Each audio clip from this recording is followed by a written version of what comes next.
back, everyone. This is Lana. My guest today is Ethan Ralph, the owner and editor-in-chief of theralphretort.com. I'm encouraged seeing more and more websites like Ethan's popping up, media that is true opposition to leftist insanity. Lately, I've been connecting with people from a variety of backgrounds with different stories of how they came to realize the left is our enemy. Our network of opposition is growing and taking shape, and our enemies know it. It's why Hillary Clinton, the presidential nominee, is addressing the alt-right in her upcoming speech. Neocons aren't an enemy. That's all for show. It's people like you and me who are the real enemy. The Ralph and I will talk about how the left has managed to take common sense reality and make people feel ashamed for talking about it through years of conditioning public opinion and using the powerful tool of public shaming for those who don't fit into their lunacy. We'll also discuss the ridiculousness of virtue signaling and how this is a time to be radical in an all-out war against the left, which means every regular Joe needs to begin asserting themselves.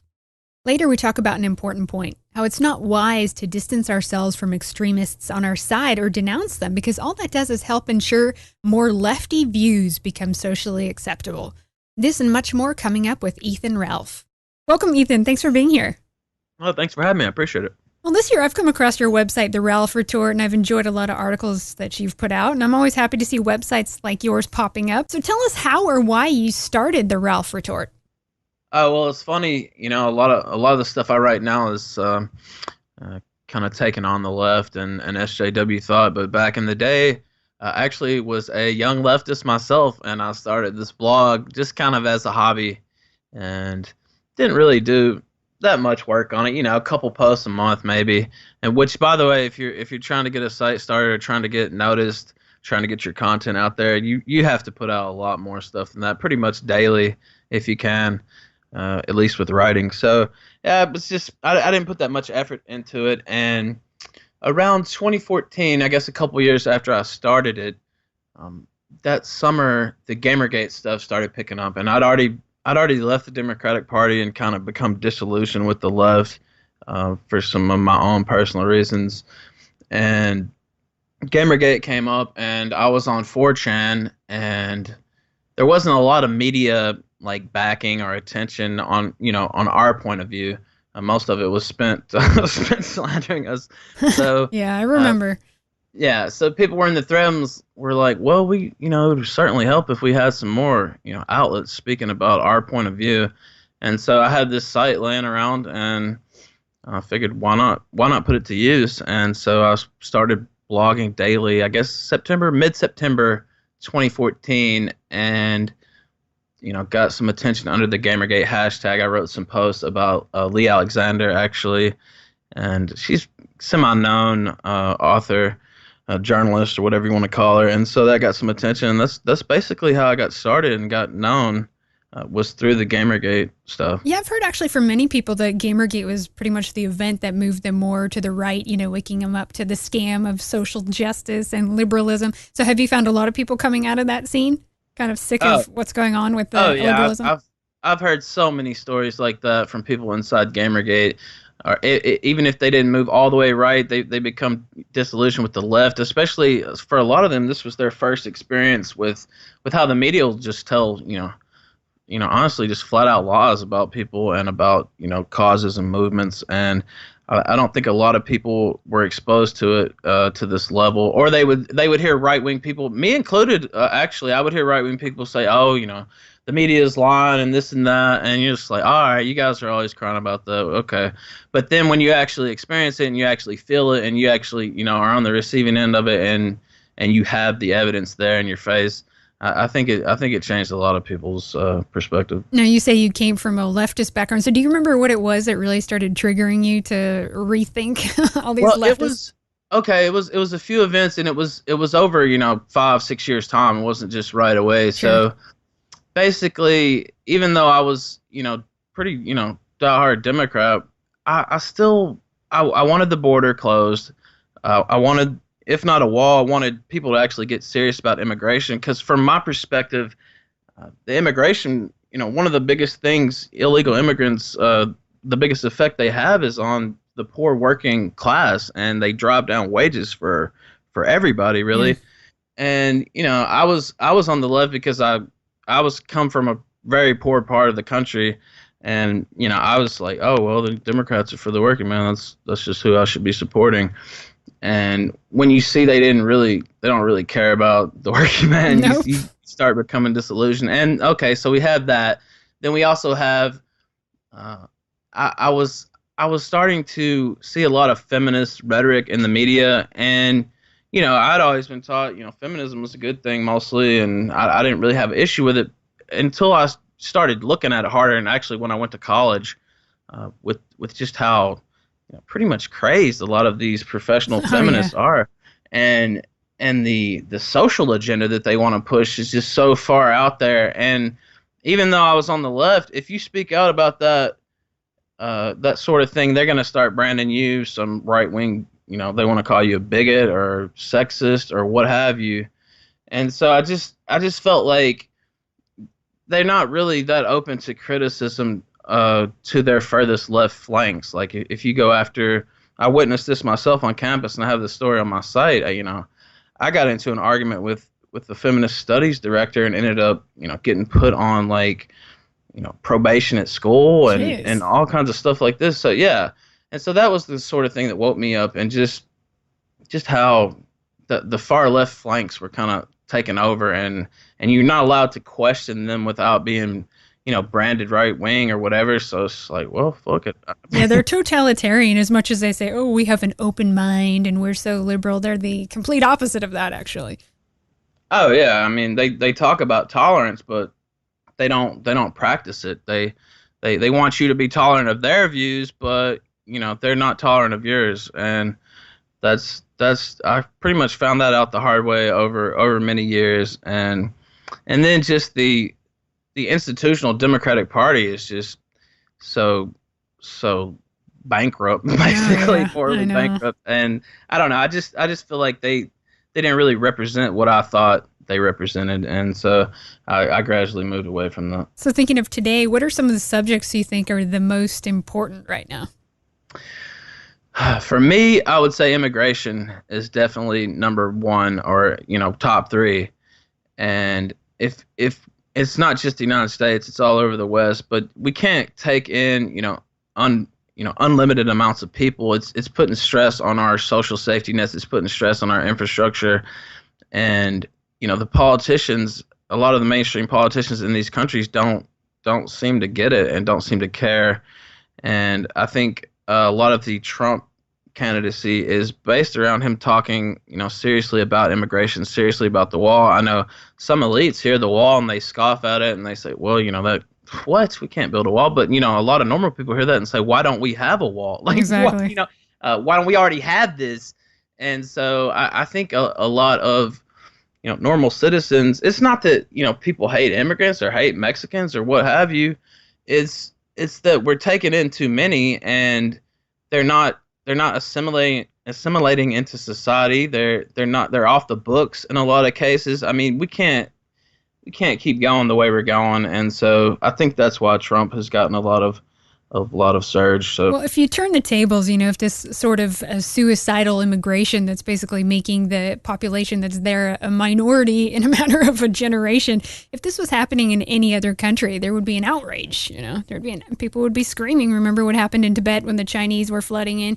But also, when other countries have walls and strict border controls, non-Western countries, no one flinches at that. But they have a problem when it's a Western country wanting to remain Western, don't they? Well, yeah, let's be honest. I mean, they have a problem when it's, a white country wanting to keep their identity. You don't see them calling out the Japanese for their immigration policy, or some of these other countries where, they want to keep the character of their nation.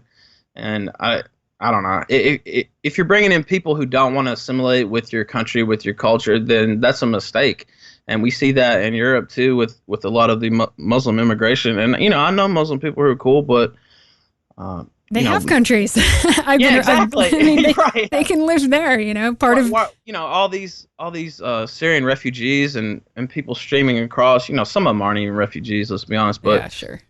But you don't see Saudi Arabia taking these people in, or a lot of the countries in the Middle East that already it's more like their home culture anyway. So why don't you go over there? Oh, well, they don't want them. Well, all right, well, I understand that, but then why should the West have to take them? Yeah, and now it's basically, of course, it's not refugees. They're not coming from war-torn countries. Now it's just, I'm poor, so let me in, right? It's like, It's let's just, get to Germany. They have welfare, and they don't have it here. Yeah, I mean, it's a rational decision for the person doing it. I mean, I don't really blame them, but as policymakers, as politicians, you have to realize what's going on. And some of these people are so disconnected from your everyday average person. They live in rich communities, oh gated yeah, off, yeah. public a lot of times. They might have private security. They're living like royalty basically, and they don't really get it. I feel like. Yeah, it's not our responsibility to take care of the world. I get really tired of that. I agree we shouldn't be meddling in other countries at all. We should just mind our own business, and those people need to just worry about their own people for a change, right? Yeah, I mean, we've made some mistakes too with some of our interventions and stuff like that. I'm not going to sit here and say we haven't, but we do a lot as it is, the civilized world, the Western countries, and we're getting asked to do too much right now, and I think you're seeing a backlash to it. A lot of these populaces. Now, what do you think of Trump's new campaign chief? Is it Stephen Bannon? Steve Bannon, yeah, I think that's his name. He produced a documentary on Palin, then he eventually got in with Breitbart, and I think he was the uh, chairman of Breitbart, one of the two that was running the company. And I mean, I like him as far as I can tell. I think that Trump, ever since he's made this switch, has really been on a roll. I'm not one who sit there and said he had a great a great early August and late July, because even though I thought he had a right to speak out about the cons, and because they publicly attacked him and try to run him down by name on national television. I Yeah. don't care that their son got killed. I mean, they still put themselves into the political arena. Now, that being said, if you're Trump, you should just ignore that, or just move on to the next question, because the media got just what they wanted. Hillary got just what she wanted. They were talking about that for 2 weeks. So there's only so many days left, and I think since Bannon has been in charge, Trump's done a lot better job of focusing on his message, focusing on Hillary's scandals, and he just seems to be hitting on more cylinders than he was before. I notice now they're trying to tie him and Breitbart to some, white nationalism and the alt-right circles, which actually is a lie because Breitbart, yeah, I mean, they take on Islam, but they're actually very pro-Israel, right? I mean, they're ethno-nationalists for Israel, but really not outright for European countries. So I think they stay more in the realm of Islam, SJWs, and feminists. Have you been hearing some of that connection? Yeah, I mean, and Hillary's supposed to be giving her speech tomorrow about the alt-right, and I'm assuming that's gonna be funny. I do think that there is a good chance she'll be trying to link Breitbart directly to Trump, some of their headlines and stuff like that. I mean, that's what it seems like she's up to at this. And but what you're saying is true. Breitbart's not really alt-right. I mean, some of the stories they might talk about the alt-right, or they might. They have that whatever, the primer on the alt-right that Alam Bakari and Malo put out, and they have some alt-right stuff, but they're not really an alt-right site, so I don't think it's accurate. Yeah, I wonder what's going to happen with Hillary's speech. We're going to plan on filming it. It's going to be live streamed, and we'll probably do some comments on it. I think it might attract more people to actually look into it, because you know how it is. As soon as they're saying, "Ooh, that's bad, that's evil, don't look at that," then everyone's going to want to go actually check out what it is. And there's only so many times they could keep saying racist, racist, racist before people we already know what that means, that it's bullshit. It's like that card is expired. But I think it's good because it might actually shift more people in our direction and shift things further in our direction. What do you think?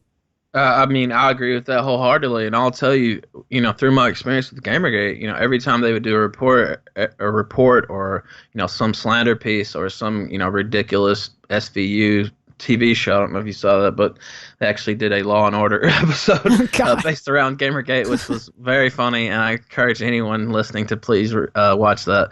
But each time they would mention us, our profile would go up. More people would hear about us. They'd say, "I didn't even know. I never even heard of Gamergate, and I play games. I'd never even heard about it till I saw this New York Times post or whatever." And I do think that'll happen because let's face it, probably only 10 to 30% max of the country probably has ever even heard of the alt-right. A lot of people are just now tuning into the election.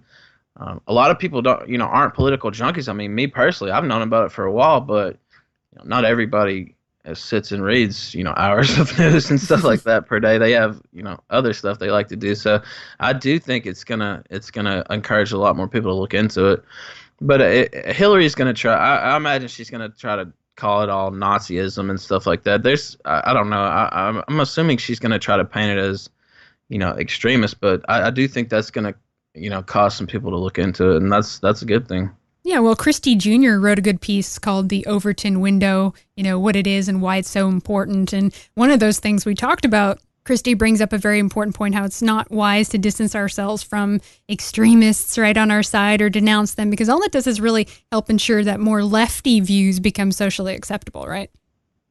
Well, yeah, I remember an example would be Vox Day, who has been involved with Gamergate for, pretty much since the start, since I can remember anyway.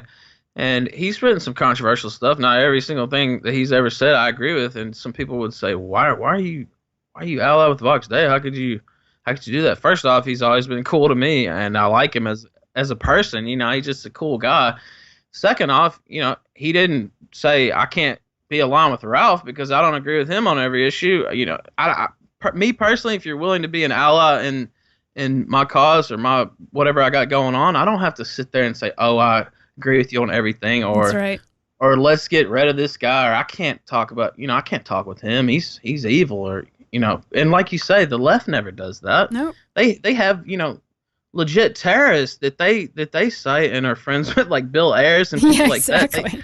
that. Legit people who actually been convicted of crimes. Murderers, Assata Shakur. These people are their heroes.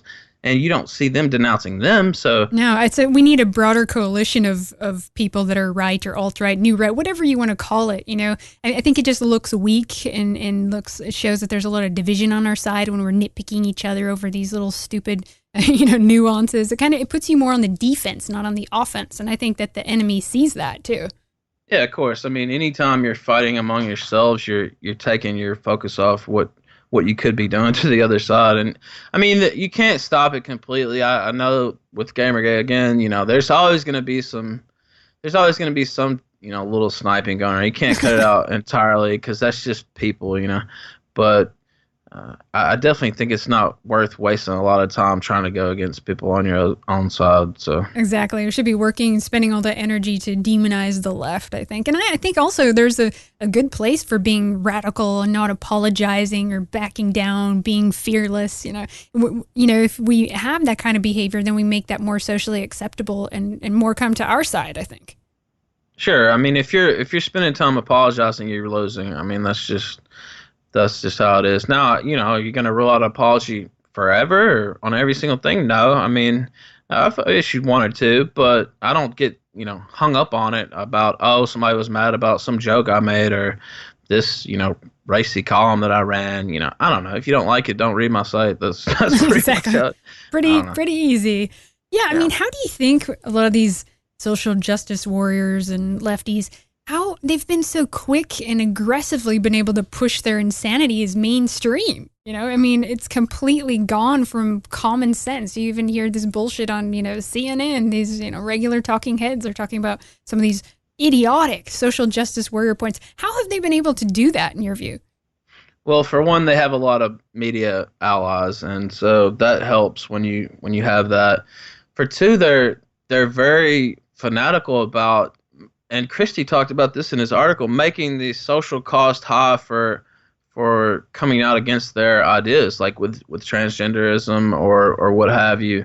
They denounce you as a bigot, like we talked earlier, or you hate trans people because you don't want, your kids to have to use the, nude kinds of bathrooms that they have. So, or to allow, boys to go to the bathroom with girls just because they say they're trans. I don't know.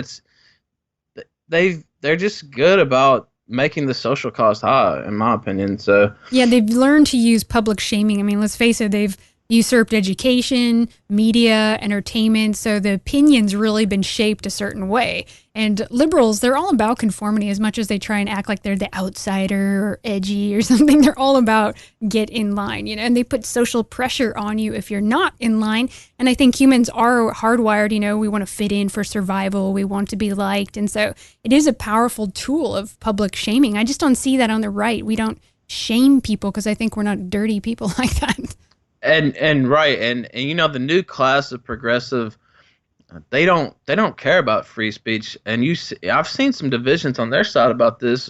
Jonathan Chait's written about it. He's kind of more, not that I agree with him on everything, but he's more old school liberal. And he's like, hey guys, you know, we can't do this on campus. We can't, you know, keep speakers from speaking there. We don't, safe spaces, what, trigger warnings, what are you talking about? This is just part of life. But you see the new left, they don't really care about free speech. They care about enforcing their version of what they think should be on everyone else. And if they have to demonize others, if they have to criminalize speech or make it to where you might lose your job for coming out against them, that's just what they're going to do. So it's scary, and that's just the new normal on the left. And that's another thing that kind of drove me away. I'm pretty much a free speech absolutist. If as long as it's not criminal, do it. That's my view. And so that's used to be a commonly held view on the left, but it's not like that anymore. And so it's a scary new world, kind of. Yeah, they've also become very violent. I look at them as like American Bolsheviks, or kind of an updated version of a Bolshevik. You know, they would happily haul people off in the streets and, you know, kill them if they think they're fascists. I mean, that's some of the stuff that I've encountered, that kind of energy coming from some of these young people. And it's allowed because there's no repercussion socially, you know? You literally see them saying stuff like that on Twitter. I've seen it plenty of times, and it's not just all jokes about kill all white men and stuff like that. Yeah. I mean, some of the people, sure, they are joking, but I've seen people legit say we'd be better off if we started killing white people. And there's no social cost. Like you say, they don't denounce that. They don't waste time denouncing people. They don't say, oh, you can't say this. We disassociate.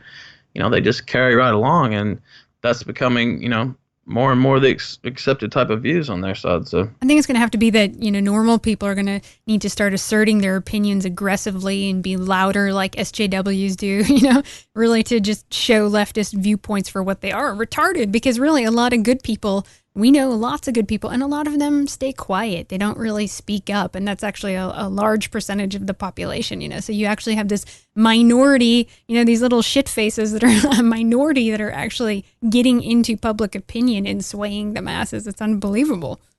Yeah, if we could get those normal people, normies, or whatever you want to call them, if we could get those people to speak up, you know, like you say, a lot of people, they don't want to get involved. You know, they agree with us, but they're like, I have a job, you know, so-and-so, my neighbor Joe might not like me saying that. I can't put that yard sign out. That might cause me some social, you know, like we were talking about earlier, social problems.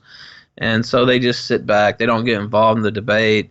They don't really want to, you know, now it's even dangerous to donate money to some of these causes. You saw about with the head of Firefox, or the former head, Brendan Ike, I think it was his name. I can't remember exactly, but he donated to they were having a proposition in California to what was it, legalize gay marriage, I think, and he donated to the opposition fund, and they found out he did, and he ended up having to quit his job. That, you know, they drove him out. So it's becoming dangerous to speak out. But, you know, then again, if you just sit back and relax and you never want to get involved, you know, you're going to see your country slip away. You're going to see your way of life slip away, and I certainly hope it changes. I do think a lot of people are starting to get red pilled towards the SJW bullshit. You see it more and more where it's like, there they go again in some ways, but it needs to increase. So I think this way it's another important thing that we build our own networks, have our own businesses, our own platforms. We need our own websites. I mean, that's what we need. We need some autonomy in order to break away, and then it'll give people the courage, you know, and even businesses that they can go work in, or businesses that they can start. I think that that's what it's going to have to take. Then people will feel like they have the courage to be able to speak out because there's kind of a safety net already there. You know what I mean? Yeah, I know exactly what you mean. And I think one of the biggest things is to have some like legit free speech social media pop up. I know that Breitbart ran a story yesterday. I forget what the name of the site was, but like a Twitter alternative that's popping up. I saw Mala was on there and some others. Stuff like that could be really key. It's not that I'm going to quit Twitter. Obviously, it's still huge. I actually like Twitter. I have a lot of fun on there. But when you're reliant on social media to get your message out, even YouTube, stuff like that, they could delete my account today. There's nothing I could do about it. They run YouTube. I can't, you know, they own it. I can't say anything. And so I do think some some legit free speech alternatives to the current social media would be really key. And I mean, your own personal website, Mike Cernovich talks about this too. Luckily, I still have my site, and people know they can find me there. But Twitter, it's a bigger platform. Facebook's a bigger platform. So we definitely need to build stuff like that up. I agree. So what do you think of all this virtue signaling going on? It's just ridiculous. Well, you see it all the time, and I guess I used to do it some too. I guess back in the day, you see so and so dies or something, you're like, oh, I used to love this guy. I guess you could call that sort of thing virtue signaling too, but I don't know. It just gets ridiculous. Or you want to come out and a lot of people virtue signal around Trump's candidacy. I see that a lot on social media. It's like, I can't, Trump's disgusting. He makes me sick, and I mean, I don't know. I see it a lot, and you see it on your own side a lot too, where, I agree, I don't like SJWs, but I can't be for this, or I agree with them on this. You're trying to come together, and it eventually starts co-opting your own message when, a lot of times these people, they're not trying to really have an honest conversation. They're just trying to have you accept some of their stuff until you eventually have to accept the whole thing, and you've sold out your own side. Exactly. I mean, I hear, let's say a Muslim goes and guns down, 100 Europeans, and then the lefties will say, but Christians have killed people too. That one always gets me. Yeah. Then you have like...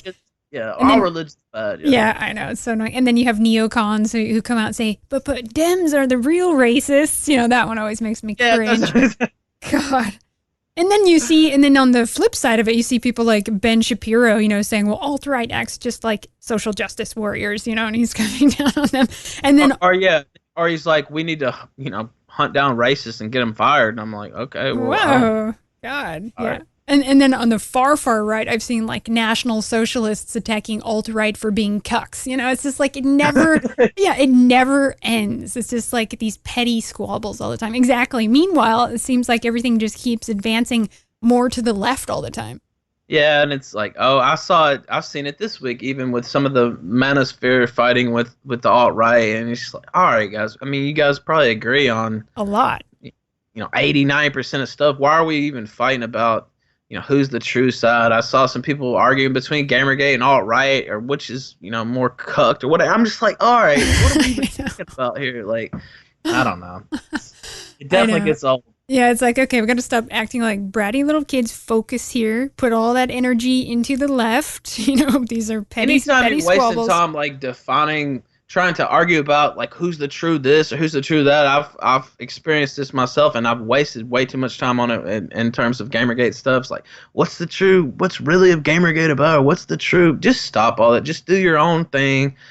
Try to find allies where you can, and don't waste time trying to argue within your own circle. I agree. I think that's really helpful information right now. Just kind of embracing your own thing and just kind of owning your own stance and just minding your own business and then having friends along the way. I think it's a good policy to not talk about each other. Yeah, I mean, if you disagree with somebody on your side, that's fine. It doesn't mean you have to go write, a long op-ed about it or try to denounce them or step away from them. That's worthless.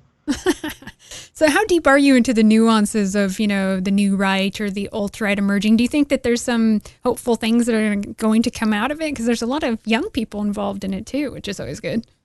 There is a lot of youth. It's obviously very internet savvy movement, and I think, even no matter what happens in the election, I think the alt-right's going to continue. I think that it's going to continue to have influence. Now, it's going to be, if Trump wins, it's going to be big. Obviously, if Trump actually pulls this off, the media meltdown is going to be the biggest, best thing I think anybody could ever see. It's just going to be crazy. People are going to.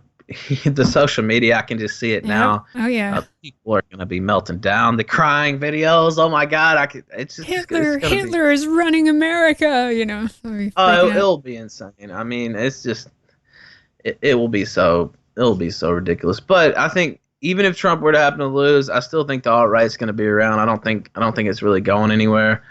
And like you said, there's a lot of youth involved. That even in terms of the numbers, the small numbers of alt-right really has a way of altering the conversation regardless. And I can only assume some other political movements and groups have to be jealous of that, because it's really incredible how the alt-right is altering the conversation and bringing up issues that previously wouldn't have been talked about.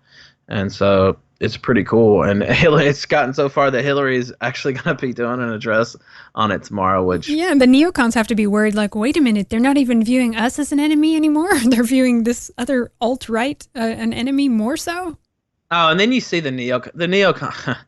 I'm not a fan of neoconservative thought, and that was one of the things that kind of defined me as a leftist when I was just my opposition to the neoconservative Bush administration. And so I can't.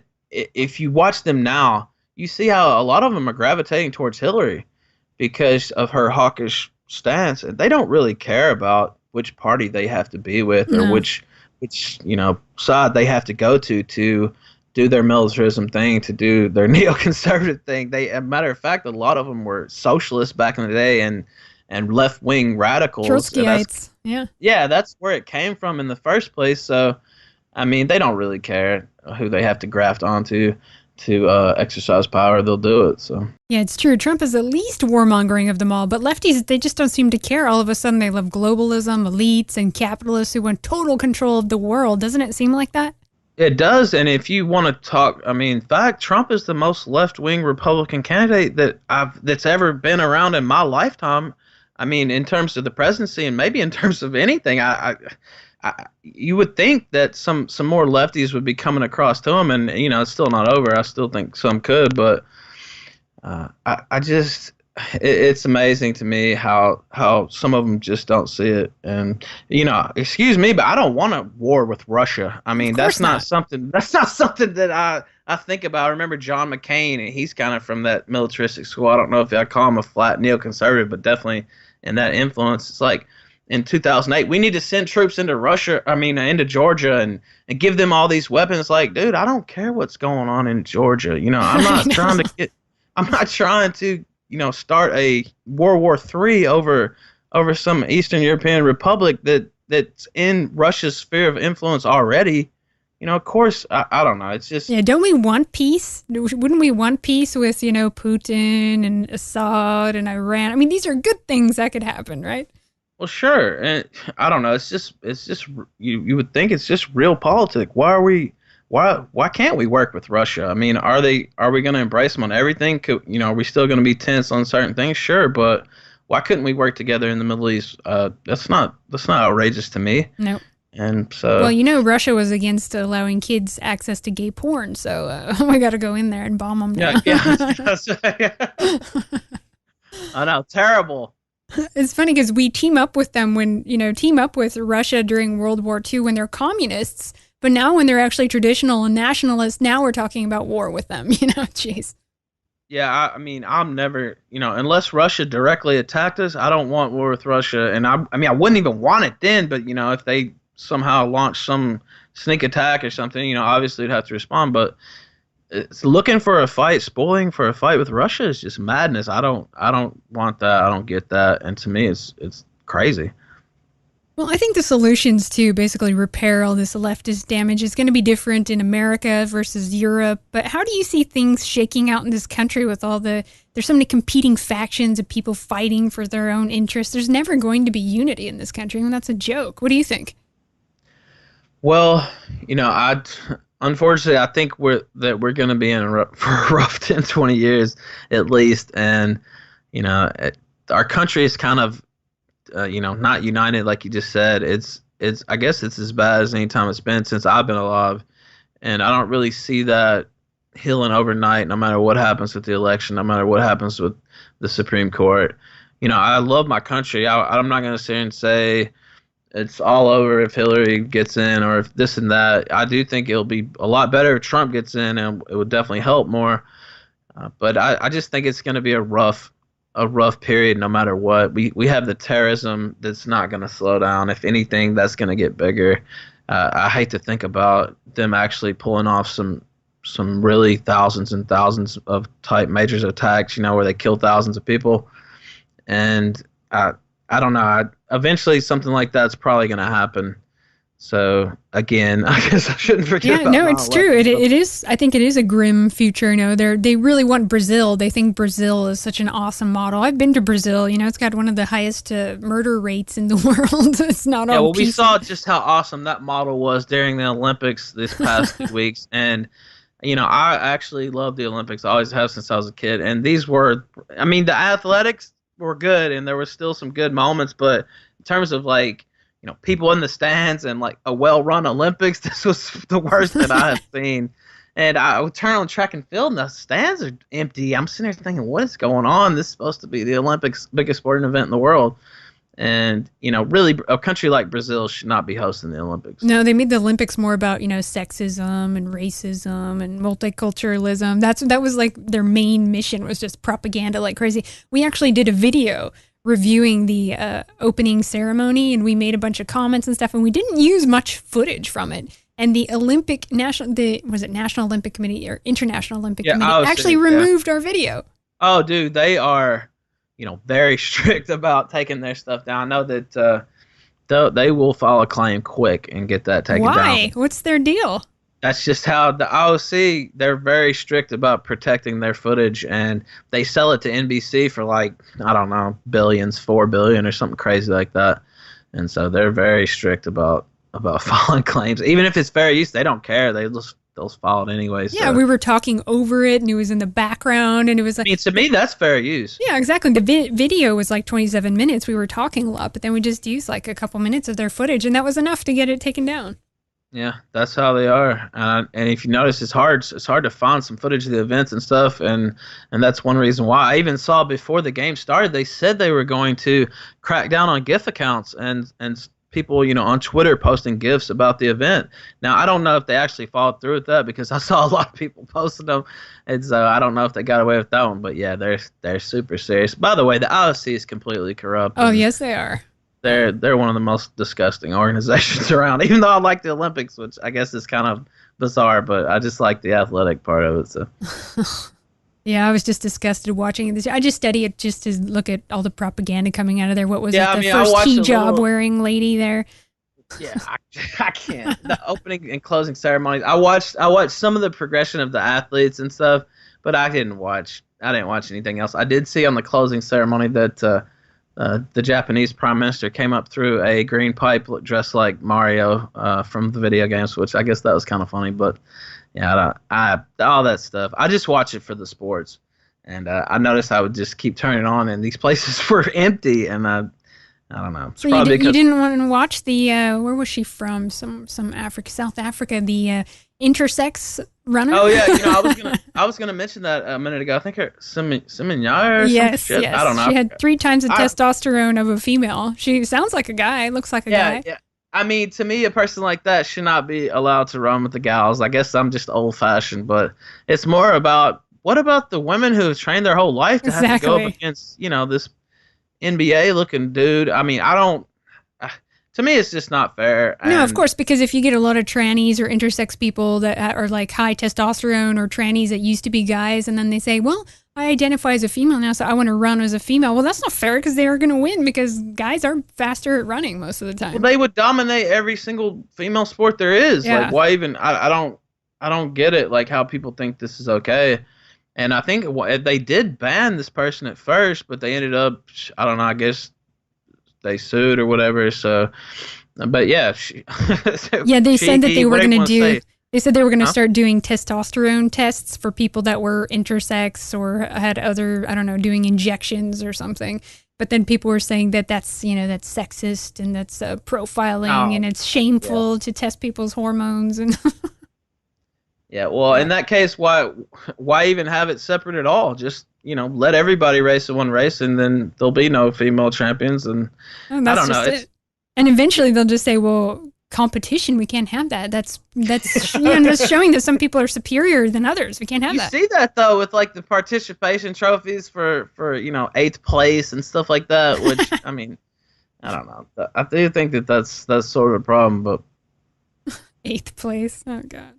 Everyone's a winner, Ethan. Everyone's a winner. But if you watch that race, the person won by like it was crazy. Like I don't even know, like 3 or 4 seconds. It was just Yeah. it was insane. So today, I know you retweeted it. I had posted something about it. There's a New York University offering a Stop White People Routine Training course. Did you actually check out that article? Yeah, and I saw somebody else did an article on this too. Stop White People 2016. Yeah, that's a No, for if real hashtag. imagine if you had a Stop Black People 2016 or something like that, what the reaction would be. And I just think a lot of the hypocrisy, and I was talking about this on my site earlier. The hypocrisy in the media just always is what strikes me about how would they react to something like this if it was on their side, and basically they wouldn't react, and that goes back to the virtue signaling and why it's not really worth it ever.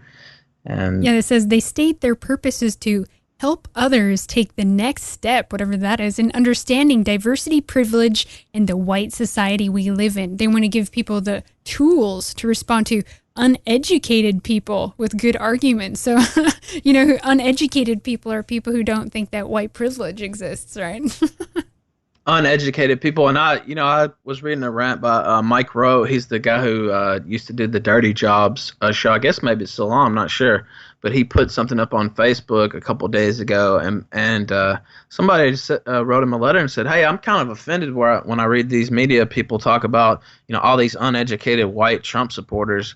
And he responded to that, and he said, I'm kind of offended too. And it's funny how they want to influence this election, so they talk about uneducated white Trump supporters and try to make it, scarlet letter to support Trump. But where were they when all these uneducated black people were voting for Obama? You didn't see a lot of columns about all these dumb black people voting for Obama. What are they thinking? Well, the reason you didn't see it is because they ideologically identify with Obama. They want him to win. That's right. So. Exactly. They usually care about the poor and the uneducated. It's important for us to give them education, right? And in this case, oh no, we can just crap all over these people, right?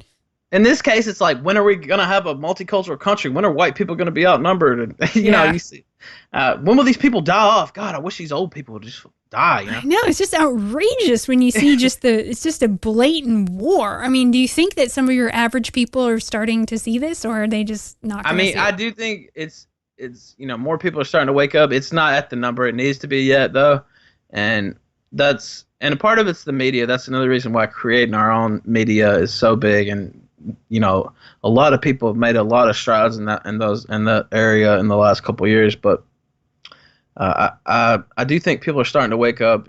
The more blatant hypocrisy that you see, the better. And today I saw that Leslie Jones got hacked. And people were saying, this, and her nudes got leaked, and this is disgusting, this and that. I don't. Nudes? Yeah, nudes. Ew. Yeah, it was. Anyway, so I don't particularly like this person. Do I support their nudes getting hacked? No. Did I chuckle about it? Yeah. I don't mean whatever. But the thing is, when a woman gets hacked and her nudes get put out there, they're like, oh, this is disgusting. If you look at these pictures, you're a rapist. It just makes me sick.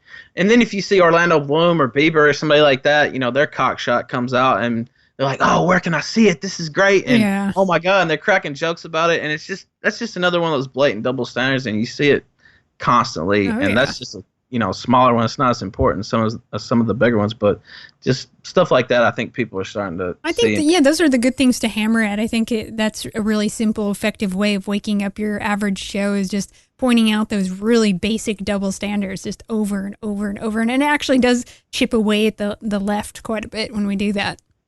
Yeah, it's simple. It's easy for people to understand. Like with the Hulk Hogan, I remember the Hulk Hogan sex tape got published, and they showed this headline, like side by side. One headline is, hey, we got Hulk Hogan's sex tape up. A judge told us to take it down. This is on Gawker, by the way. We're not going to take it down. And then the other headline right next to it is about Jennifer Lawrence and all the fappening leaks. And they're just like, this is the most disgusting thing. How could this makes me sick. They have a lot of selective outrage. And the more you can point that out, the better. I mean, this is one thing that concerns me because the media education, it's also anti-white. It's getting all these people who normally wouldn't hate whites to hate them. Because, I mean, I've been around Africa. If they're not exposed to liberals, they're okay with white people. They're curious about them. They want to touch their hair, check them out. Just like obvious curiosity that's just normal, natural between different races, you know. But then they come here and then they get like super programmed to hate us by all these sources. So then how's that going to work after they've incited all this hatred against the majority that's now a minority? Some serious troubles from all this multiculturalism. And it's not like, I'm against, different influences, different people coming from my country to my country altogether. I'm not. But when you bring in people like we talked about earlier who don't want to assimilate, when you have the media talking about the majority of white people here are kind of evil and, maybe sinister, and they're racist, disgusting, this is fomenting, social unrest, and it's eventually, you're already seeing it. It's not even eventually, it's happening now. Look at Black Lives Matter. Like 5 police getting murdered in Dallas, cops getting shot all the time. I mean, this is not normal, and so it's gonna get worse. I hope I'm wrong. I really do. No, I think you're right. I mean, multicultural societies, they always fail. Everyone that's studied history, we've had people on the show talking about it many times. It always fails. It just doesn't work. There's been so many studies of how, racial diversity, when they bring all these people in super fast, it's not organic. It's very contrived, all of this, Right. They push them together. It actually creates less trust, less social cohesion. That's what all the studies say. And it's so obvious by how people self-segregate because they don't have much in common with those other people. Why our left is so afraid to just let people associate or disassociate. I mean, that's freedom. You can't force people to live together. Yeah, that's exactly right. And I'm trying to remember how this cartoon goes, but it basically explained it to where, when you go visit somebody else's culture and you come back and bring some of their influence, or maybe they would come visit yours and take a little bit, from you and go back to theirs. But when you're forced to live there, it doesn't happen organically, like you said. It just creates resentment. You start not liking their culture. You're like, oh, they're infringing on my culture. They're changing the way I like to live. And, it's never worked really. Not massive numbers of multicultural people. I think I've seen that. I saw a version of that. It was this one, cultured white guy. He's like traveling around to other countries. He comes home and he puts all this stuff on his shelves from, Africa, Mexico, South America, all over the place, right? And then This is the cartoon I was talking about. Yeah. And then it was like later on, all those people come into his country and he's just surrounded by all of them, and he's a minority, and then they just show swastikas on his shelves. Yeah, that's right. That's the exact cartoon I was talking about. I remember seeing that, I guess it was this summer, not that long ago, and I was like, wow, that's one of the best explainers for why multiculturalism doesn't work that I've seen, I think. So. Yeah, people just get sick and tired of it, and they just start resenting it when it's in their face like that all the time. Things are more pretty when you can just go travel and check it out, and you don't have to live there all the time and get along with them like you have to here, like you're forced to do. That's exactly true, and it's not, and they're not taking over your spot. I mean, like you said, it's perfectly cool to go visit their country and enjoy their culture, but when they're taking over your own, that's not something that you enjoy. Most people don't, anyway. And then what happens is basically like America, you bring all these different cultures together to a point where it all just becomes so muddy that it's a whole bunch of nothing. It just turns into like McDonald's and Walmart and other corporations, and then there isn't really much culture at all. Yeah, it's hard to, I don't know. We have so many competing, interest groups and, races and minority councils and all this stuff that we don't really have a like one America type feeling anymore. And, I'm not sure that we would be able to respond as well as we had in the past to stuff like World War II or big massive events where we really need to mobilize the populace, or, our country might not survive as we know it. And if something big like that happened again, I'm not sure if we could galvanize the people like we really need to. So the RalphRetort.com is your website. Also, tell everyone about your YouTube channel, what you have going on, what you do on your website. Okay. On YouTube, I guess it's youtube.com/The Ralph will take you there. And we do a show pretty much daily, just a rundown show, whatever, big story that I want to talk about. So we put those out daily. We also put it out over on SoundCloud, just trying to build it up. We've had some success with it recently. And I also do a show on Saturday nights at 7 p.m. Eastern on that same YouTube channel with Janet Bloomfield, who is so funny and so cool. She writes at judgybitch.com, actually. Yeah, we were thinking of having her on sometime. Oh, cool. You definitely should have her on. She is one of the coolest people I've met throughout this whole internet thing, and she is really cool, really loyal person, and she's great. So we do a show with her and Nora Malik, who also works with me on the site. We do that on Saturday nights, and sometimes just us three. Sometimes we have a guest. Just depends. And on the site, theralphretort.com, I'm there pretty much every single day writing something. We also have a lot of good writers. Seattle for Truth writes some stuff. Christy Jr. is a great writer. Yeah, I really like his stuff. He might be better than me, to be honest with you. I hate to admit that, but yeah, he's really good, and he's written some really good stuff this last few months. So he's a staff writer now too. He puts up a lot of good thought-provoking pieces. And Wild Goose, he also does some stuff. So we're pretty much there daily. Just, I don't know if you call us a news site. We do blog the news, but we have opinion pieces and just kind of doing our thing over there. TheRalphRetort.com. We're there every single day. Well, I'm so glad we connected. I think it's good to extend the family, if you will, the opposition to the left. And I see good websites like yours popping up. So I always like to touch bases with those people and connect so that we all know each other and can team up. I think it helps. Yes, thank you so much for having me on. I was really, really happy that you asked me. Hopefully, maybe we can have you on the Kill Stream sometime. Sure. That would be cool, or some type of show. And I really appreciate it. I hope I did all right. I hope people enjoyed listening to me. So thank you for having me. As I record this, Hillary Clinton is getting ready to make her speech on the disgusting alt-right from Reno. Be sure to visit our YouTube channel and website redice.tv later, as we'll be releasing our commentary along with the speech. A special thanks to our members and supporters who make this show possible. If you aren't a member, visit redicemembers.com and join. It enables us to bring on more people and continue fighting the daily onslaught against anti-European propaganda. As the lamestream is losing its grip, now is the time to support truly independent, pro-European media. And if you don't already know, we've added a new live show exclusive for Red Ice members. It's called Weekend Warrior. Episode 10 will be running this Saturday at 5 p.m. Eastern Time. Join us and chat with fellow members. Have a great evening. I'll be back with more next week.